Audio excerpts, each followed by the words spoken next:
Okay, so I feel like I need to make a disclaimer based on last video. Oh my goodness, guys, this part of my life I would like to not look at. I don't like myself in this part of my life. I'm having to do a lot of healing work with this, and I think that that's a good thing. I'm not gonna not look. I'm not gonna not heal. I need to be fully healed and fully complete.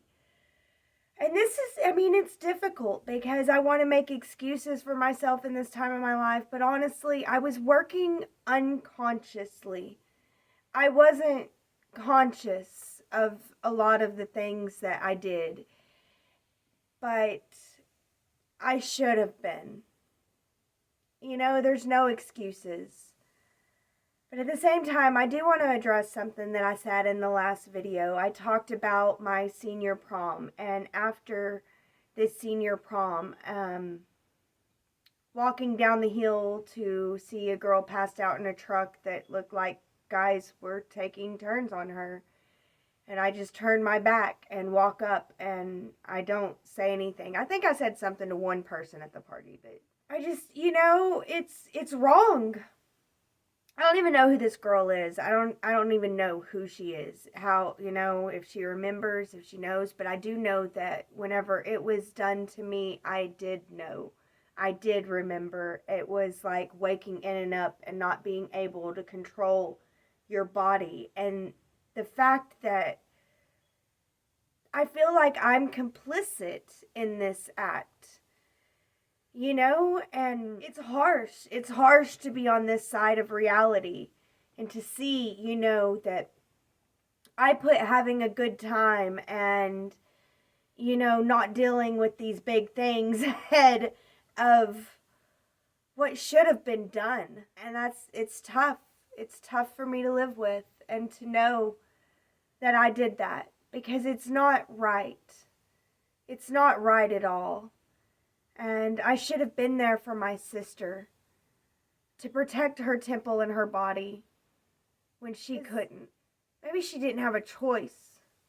We could be drugged without even knowing. Ignorance plays a big part in being deceived and stuff like this. And, I thought about whether or not to even tell this part because, I thought it would be best to leave it out. But honestly, it's not. That just keeps it in the shadow. That keeps it in the dark. That leaves it unsaid. And it needs to be said. When we see, as a girl, as a female, when we see our sisters in need, we should help them. We should not turn our back on them. We should stand up for them. We shouldn't ignore it. We should be there to help strengthen their voice because there's a reason that survivors of sexual assault do not speak out. There's a reason why they have to learn how to live with it. And know that if they did speak out, they'd have to learn how to live with everybody attacking them.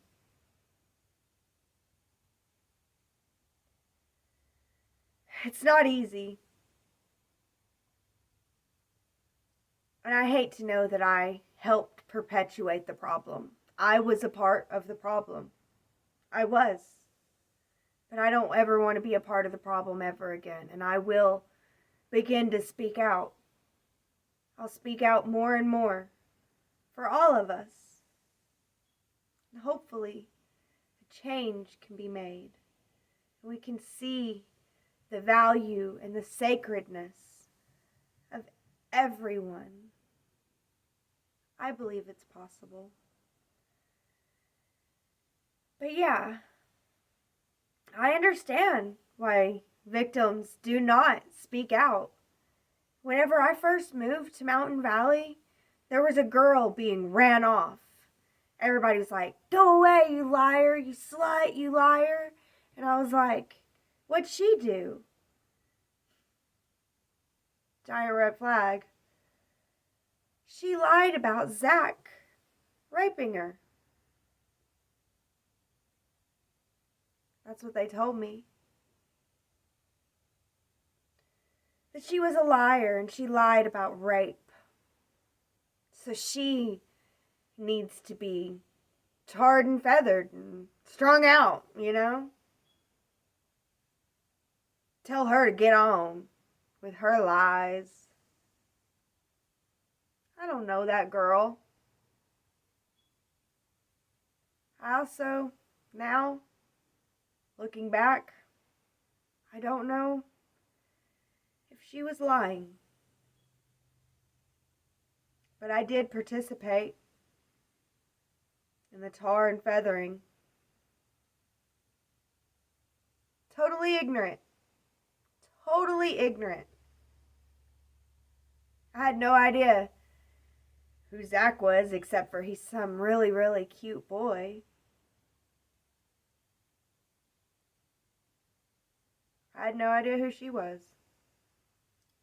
But everybody said that she was a liar and she deserved it, so she must. That's the society that we live in. And we're like, whenever a girl does finally come out about it years and years later, then we attack her. Why didn't you come out sooner? Why didn't you speak up sooner? Something could have been done. Yeah, what could have been done is more trauma on top of the trauma. Social trauma, cultural trauma on top of the already intense body trauma. Not to mention the already emotional trauma.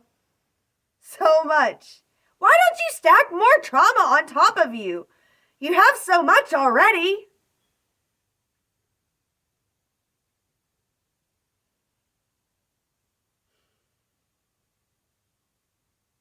But it's okay.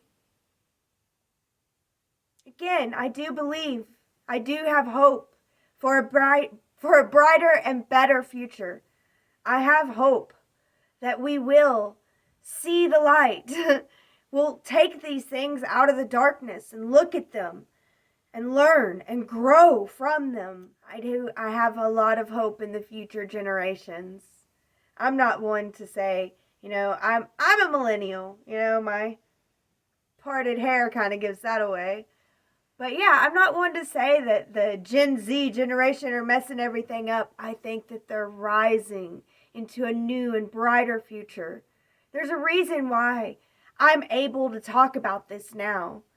It's because the views are changing, especially with the new children that are being born and being raised now. They're seeing things differently, and they're saying no more. And it's a beautiful thing. And I look at them with admiration, and I look at them for inspiration. And I want to be the best guide of wisdom that I can be as I grow into my next stage of life. I really am sorry. I'm sorry to the girl that I ran off, who I called a liar, without knowing the rest of the story. Knowing my own story, I still did that to her. And I am sorry. I don't think that I would do it like that again. There's very few things that I regret in my past. Very few. There's very few things that I would change if I could. I think that I would change participating in her being ran off. At the very least, I wouldn't have participated. And I am very, very sorry to the girl at the bottom of the hill on prom night for not speaking up sooner. I probably could have stopped some of that from ever happening. And I didn't. Because for me, it was better to pretend that it wasn't happening.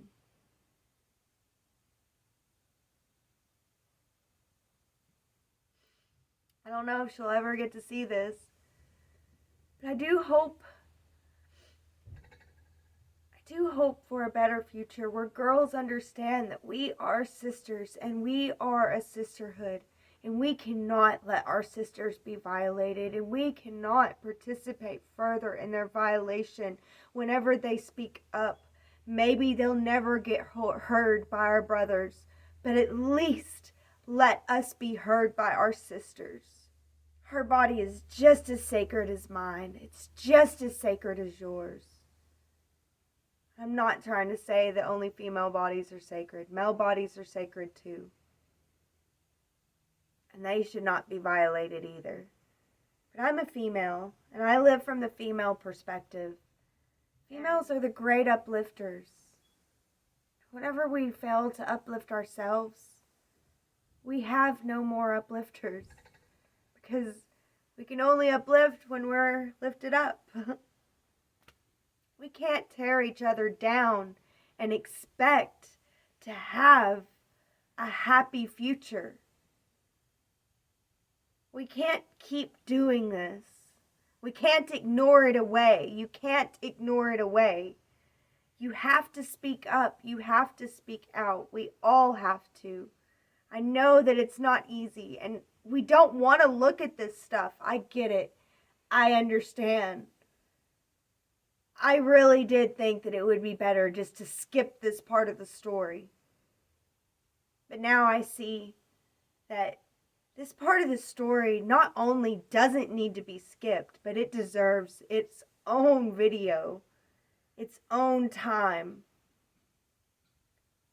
Because this stuff needs to be brought into the light. I was scared of losing my future. If I spoke up about what was happening to her, I would lose my future. Now, can you imagine being her and knowing that it happened? There's no way she could speak up. Your future or speaking up?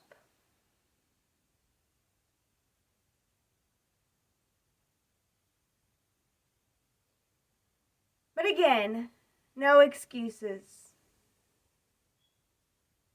I could have stopped it.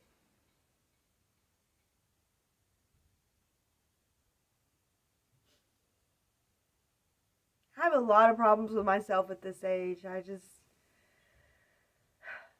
want to punch that little bitch in the mouth.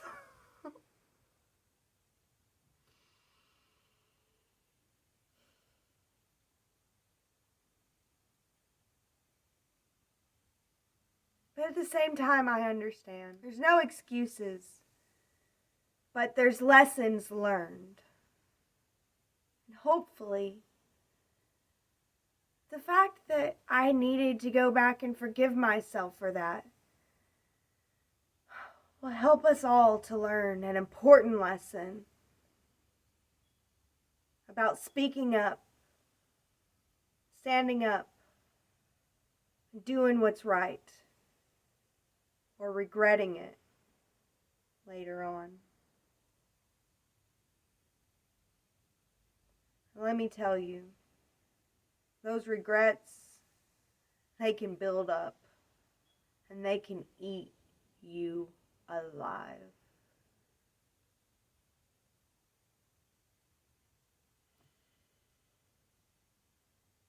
So yeah, thank you guys so much for watching today. Thank you guys for being here. Thank you for hearing me out. I'm sorry I didn't speak up sooner. I really am. But I'm not gonna shut up now. So as always, be blessed with love. That's all she got.